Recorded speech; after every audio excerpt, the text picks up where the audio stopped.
Bien sûr, Développement et Paix était tout de suite engagé au niveau de l'appui au secours d'urgence, mais ce qui caractérise Développement et Paix et ses partenaires en Haïti, c'est le travail à plus long terme de réhabilitation du pays, de la refondation, de la relance des activités après le séisme.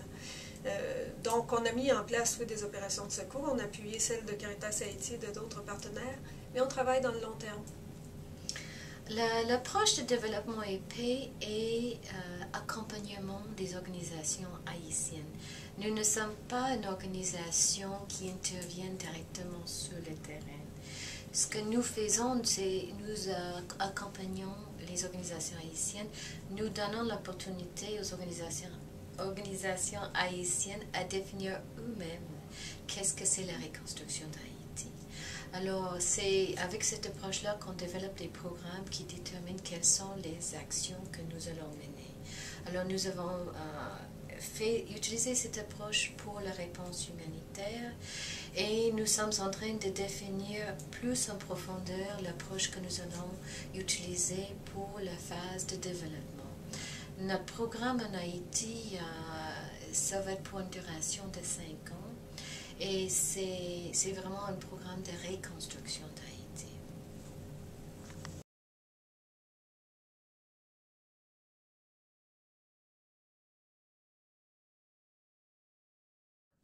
Il y a une grande partie de la population qui a été déplacée par le tremblement de terre, qui vit dans des camps improvisés à Port-au-Prince et ailleurs. Des fois, on voit moins ceux qui ont été mis en place dans les petites communautés, mais il y en a surtout le territoire directement affecté par le tremblement de terre. Il y a plusieurs de nos partenaires qui interviennent dans ce contexte-là. Caritas Haïti a eu un programme d'assistance humanitaire, c'est-à-dire la provision de l'eau potable, des installations sanitaires, la distribution de nourriture. Il y a aussi des projets d'appui psychosocial, des cliniques mobiles, enfin toutes les activités qui donnent les services essentiels à des personnes qui ont tout perdu et qui se retrouvent dans des habitations provisoires. Nous avons aussi des partenaires qui travaillent dans le domaine de la protection des femmes, qui ont des programmes contre la violence faite aux femmes.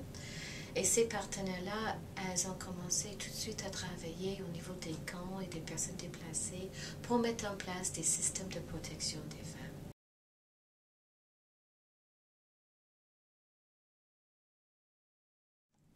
Il y a beaucoup de défis qui se posent quant à la reconstruction des maisons.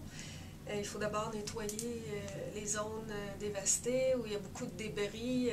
Il y a des défis simplement logistiques. La machinerie lourde a du mal à arriver dans les rues étroites.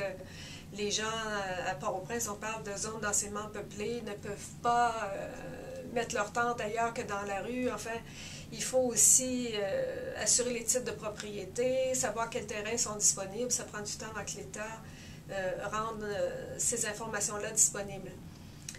Mais il y a des zones où on peut commencer à construire. Développement et Paix a des partenaires qui le font. Dans la zone de Gressier, qui est directement affectée par le tremblement de terre, avec notre partenaire ITK et Caritas Suisse, on a un projet de construire jusqu'à 2000 maisons. C'est une zone où les gens sont directement affectés, des zones paysannes, donc un habitat dispersé, mais un pourcentage affolant de maisons a été détruites et tout le monde vit à la belle étoile pour l'instant. Donc ce programme-là sera mis en place au cours des prochains mois. On pense que dans la première année, il y aura plusieurs centaines de maisons de construire, et peut-être le programme complet. On est en train de faire des expériences pilotes pour voir le temps que ça va demander. C'est aussi important l'approche qu'on utilise quand on fait la construction de maisons. Développement et Paix ne travaille pas à travers des consultants de construction. C'est toujours avec une approche communautaire, avec la participation de la communauté est très importante. Aussi la participation de la communauté dans les décisions sur les modèles de maisons qui vont être utilisés. Beaucoup d'organisations communautaires y intégrées dans un programme de construction des maisons. Ça peut apporter plus qu'une maison à la population, ça peut renforcer la communauté en tant que telle. C'est pour ça que les partenaires étrangers travaillent avec un partenaire local qui, lui, mobilise la population, qui se prononce sur les modèles proposés, sur les matériaux utilisés, la taille des pièces, etc. Les services accessoires aussi, comme l'accès à l'eau, les routes d'accès Et ce qui est très important avec des partenaires locaux, c'est que ce sont des partenaires qui connaissent la communauté et qui ont la confiance des membres de la communauté. Alors, ça fait que des projets sont beaucoup plus efficaces et beaucoup plus adaptés aux besoins réels de la communauté.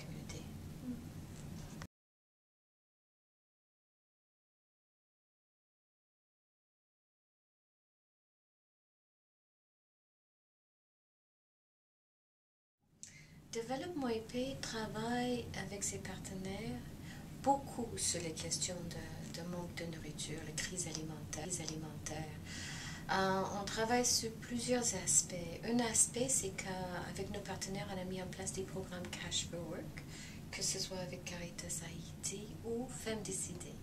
Notre partenaire Femmes Décidées à Jacmel a mis en place un programme où la population a fait la plantation d'arbres pour la protection des bassins versants. C'est un programme qui va protéger l'environnement, prévenir des désastres dus à l'inondation et en même temps permettre à la population affectée par le tremblement de terre de gagner un revenu pour se remettre sur ses pieds. Nos partenaires en Haïti, comme le mouvement paysan Papaye, sont des mouvements des paysans, c'est-à-dire des paysans sont membres, ils ont jusqu'à 75 000 membres, et c'est en renforçant la capacité de production de ces paysans qu'on fait une réponse aux crises alimentaires. Une des raisons aussi pour lesquelles Développement épais appuie les projets de relance de la production agricole, c'est pour aider les familles paysannes à travers le pays à faire leur travail d'hôtes pour les personnes déplacées, qui sont 600 à 700 000 maintenant, qui sont sorties des zones affectées par le tremblement de terre pour se répartir à travers le pays. Donc, Debbie en parlait plus tôt, les familles se retrouvent avec 10, 15, 20 personnes supplémentaires à la maison. Ils mangent leurs réserves de semences qui étaient pour planter à la prochaine saison, et maintenant, il y a un risque de famine, effectivement. Donc, on appuie les paysans pour qu'ils puissent relancer la production, produire de la nourriture à nouveau pour leurs familles et pour les familles des gens déplacés. Les programmes s'adressent aux deux communautés qui en forment une, c'est-à-dire les communautés des régions, de toutes les régions d'Haïti, en fait, mais surtout dans l'Artibonite où il y a le plus grand nombre de déplacés, et les communautés de déplacés qui vivent maintenant au sein de ces populations-là, qui doivent trouver une façon de subvenir à leurs besoins.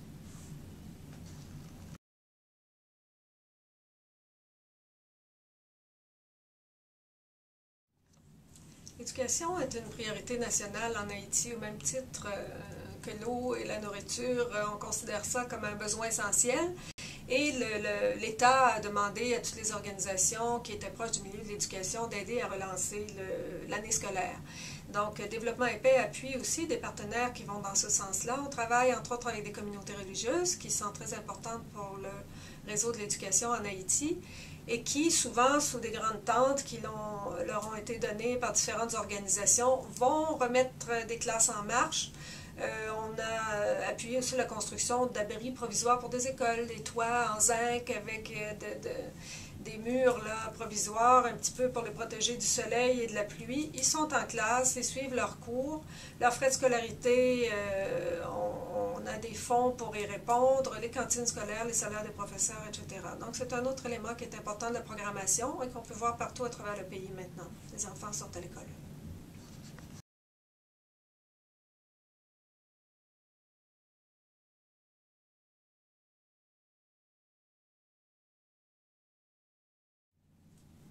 Dès le 13 janvier, la population d'Haïti s'est remise au travail et a cherché à trouver des nouvelles façons de gérer des revenus, de combler les manques de sa vie quotidienne. Donc, il y a du travail qui s'accomplit depuis le premier jour.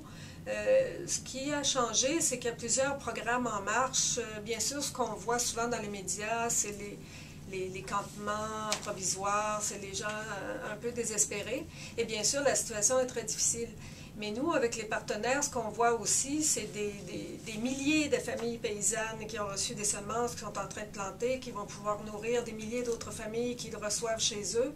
Dans toutes les régions du pays, on a des partenaires dans le nord-ouest l'ouest, nord-est, on a dans le sud-ouest, on a des partenaires dans la région de Jérémie.